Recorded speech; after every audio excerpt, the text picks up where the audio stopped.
It all started with a smell. The neighbors thought it was spoiled food or old pipes. But in the small rented house of Steven Freeman on the outskirts of Tucson, Arizona, something far more terrifying was hidden behind that smell. When the police finally opened the bedroom closet, they stumbled upon something they wouldn't be able to forget for a long time. A woman's figure, wrapped in a sheet, lay there as if someone had carefully folded her away like winter clothes. Steven stood off to the side, pale, with a vacant look, repeating only one phrase. "I didn't know she was capable of this." The story we're about to tell is not just a chronicle of a crime, it's a mosaic of fear, love, and lies. At first glance, Steven was an ordinary guy, quiet, withdrawn, worn out after many years at the factory. But when she, Marisa, appeared in his life, everything changed. It seemed as if she lit up his gray, monotonous days. She was vibrant, loud, full of life, and very persuasive. So much so that even when strange things started happening, he couldn't or didn't want to notice them. The police didn't immediately understand who was the victim and who was the predator. The house was clean, almost sterile. No signs of struggle, no screams, just the closet, the silence, and Steven. Interrogations, fingerprinting, tests, but everything pointed to one thing. The body had been lying in that closet for more than a day, possibly for weeks. But how did Steven even end up in this story? Why wasn't he saying anything? Or was he lying? At first glance, everything pointed to him. But the more the investigators dug, the more tangled the case became. And the most disturbing thing was what they found on the victim's phone, which made many people reconsider their faith in the obvious. Who was she really, this woman who lived under the same roof as Steven? The answers will start to become clearer if we look back a bit to the day they met, because everything seemed too good to be true. When Steven met Marisa, he felt like the world had given him a second chance. She showed up at a colleague's party, the only time in years that he had gone out anywhere. Marisa noticed him right away. Her gaze was piercing, her voice confident. She wasn't the type to wait for someone to approach her. 10 minutes later, they were already standing together in a corner talking about movies and music. 2 days later, they were texting each other. And a week after that, she moved in with him. Too fast? Maybe. But for the first time in a long while, Steven felt needed. He didn't ask questions. Marisa said her neighbors had kicked her out, that she had no family, that she was escaping her past. And he believed her. She was gentle, caring, cooked dinner, and brought him lunch at work. It seemed he had finally found someone with whom he could breathe easy. But all of this was just a facade. Just a couple of weeks later, he noticed how she started to change. Sudden outbursts of anger that would be followed by tenderness. Controlling who he talked to, her request that he not answer calls.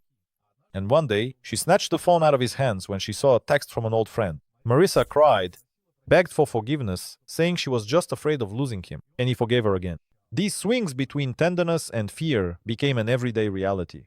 Steven started to withdraw.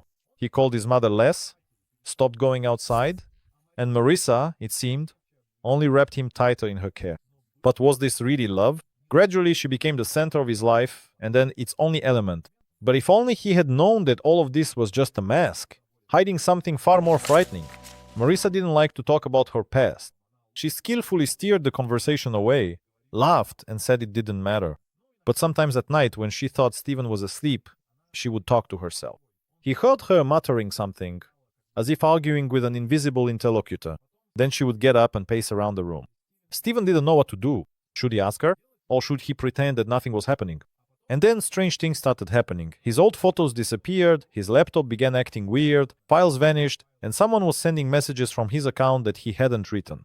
When he asked Marisa about it, she looked at him with such a cold smirk that he took a step back. And again, there were tears, apologies. "I just have trust issues." Problems started happening at work.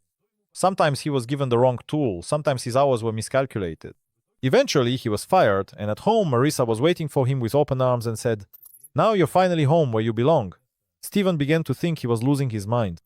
But every time he tried to tell someone, it all sounded like accidents, coincidences. And no one believed him, or wanted to believe. But one evening changed everything. A chance conversation with Marisa's former neighbor revealed a truth that chills the blood. The neighbor, an elderly man from the next street over, approached Steven while he was washing his car. He asked about Marisa, like, how is she doing? Steven was surprised. How does he know her? The answer was simple: she had lived here before, with another man. And not just one. This conversation became the first link in a chain. It turned out that over the past 5 years, Marisa had had at least 3 partners. All of them disappeared. Some moved away, some just stopped getting in touch. The police just shrugged. They're adults. But the relatives of these men all said the same thing. After meeting her, they changed, grew distant, disappeared. Steven started searching forums, old accounts, news archives. It turned out Marissa's name had come up more than once. But each time she had a different appearance, different hair, a different backstory, a new city. The puzzle was starting to come together, but Steven wasn't rushing to any conclusions. He wanted to believe it was just a coincidence, that he was mistaken. It was at that moment he heard a strange noise coming from the storage room. Footsteps, scraping, something that couldn't be explained logically. He went to check and came across a door he had never opened before. The door to the storage room had always seemed like just a decorative element. It never opened, and Steven had never been curious about what was behind it. But that evening, driven by growing fear, he found an old key hidden in the dresser drawer. Click, and the door gave way. A dark passage led to a small room with no windows. Only a single bulb hung from the ceiling, and there was a faint, almost imperceptible sound. Was someone breathing, or was it just his imagination? Steven turned on the light and saw. The room was empty, but strange inscriptions were scratched onto the walls, something carved with fingernails. "Don't sleep. She knows. Help." And nearby, the floor was scratched, as if someone had tried to escape. He ran out and slammed the door shut. His heart was pounding in his chest. He wanted to ask Marissa, but she was gone. She disappeared for 3 days, and when she returned, she acted as if nothing had happened. Only her smile had changed. It was too wide, too calm. From that moment on, Steven began recording everything, audio, video, notes. He knew no one would believe him without proof, but even he wasn't prepared for what he would find on his phone the next night. The night after discovering the mysterious closet was sleepless.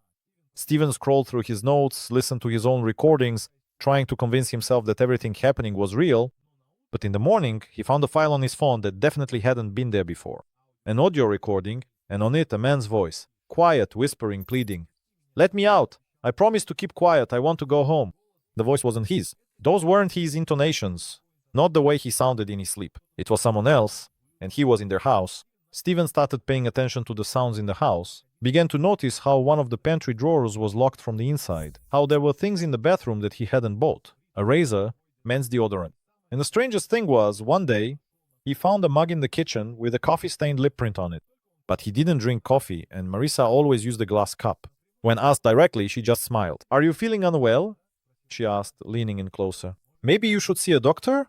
Steven started to feel like he was losing control over his own reality. His memory was failing him. He began to forget where he put things, why he had left the door open. But everything finally became clear when one night he heard someone walking down the hallway.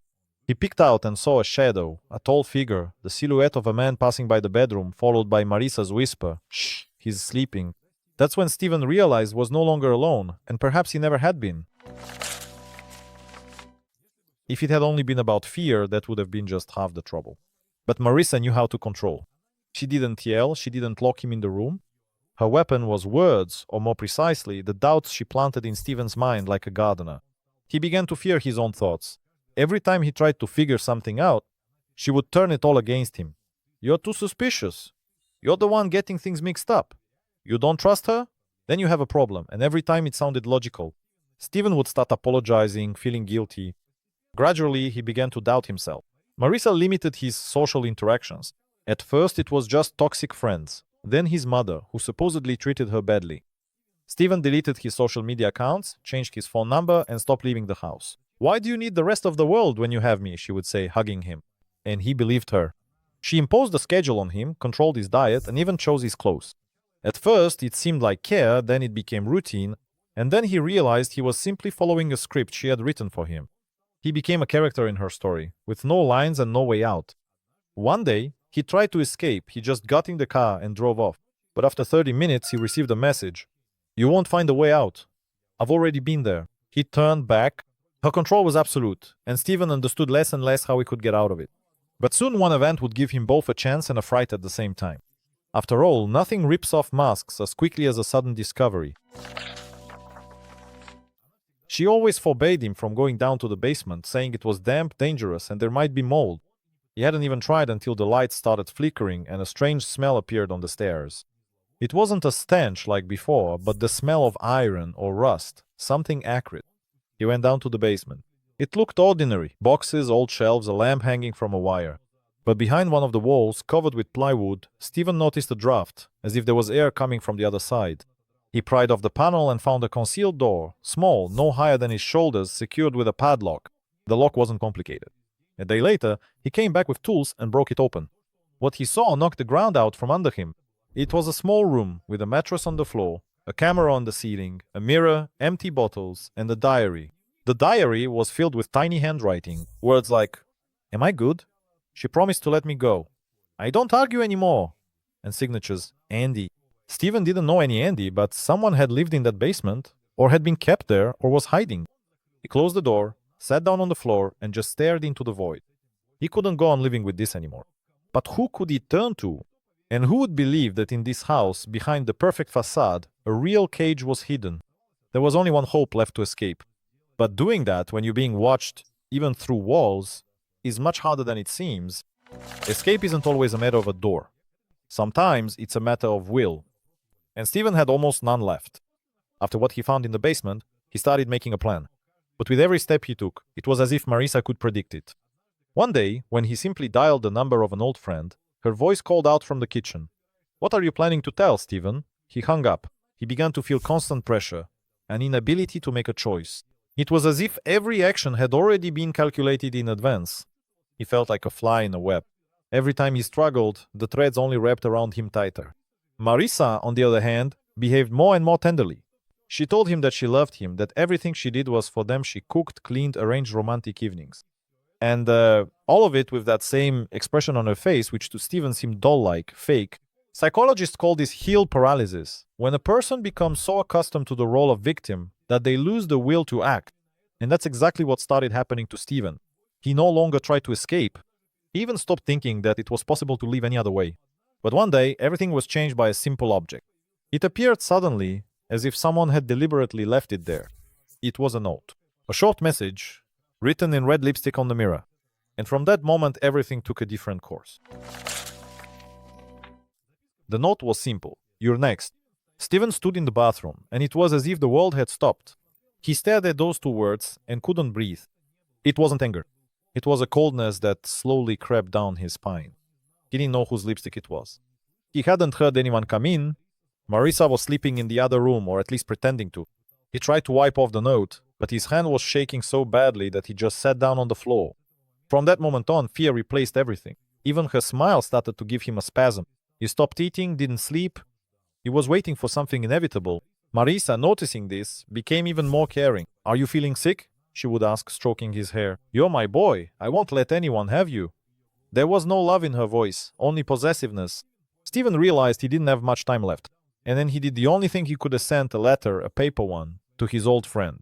He knew it might not reach its destination, but it was his last chance. 2 days later, there was a knock at the door, and from that moment, the finale of this terrifying story began. An investigation that shocked even the most experienced detectives. It had been 2 years since the day Steven walked out of that house barefoot, in his pajamas, holding a diary like a key to a prison. The police, having received his letter, arrived almost immediately. What they found in the basement and behind the plywood walls became evidence not only of crimes, but also of the monstrous control he had been subjected to. Marisa was arrested without resistance. During interrogations, she behaved coldly and restrained, sometimes laughing, sometimes simply remaining silent. Later, a psychiatric evaluation confirmed the presence of a personality disorder, but the court still found her sane. She was charged with kidnapping, unlawful detention, and a number of other crimes. What happened to Andy could not be determined. His trail was lost even before Steven. But investigators believe that he was one of those she lured into her trap. Steven took a long time to recover. He spent several months in a rehabilitation center working with psychologists. He says that he still hears her voice in his dreams, but now he can wake up. Today he lives in another city under a different name, works with teenagers, and helps those who have experienced trauma.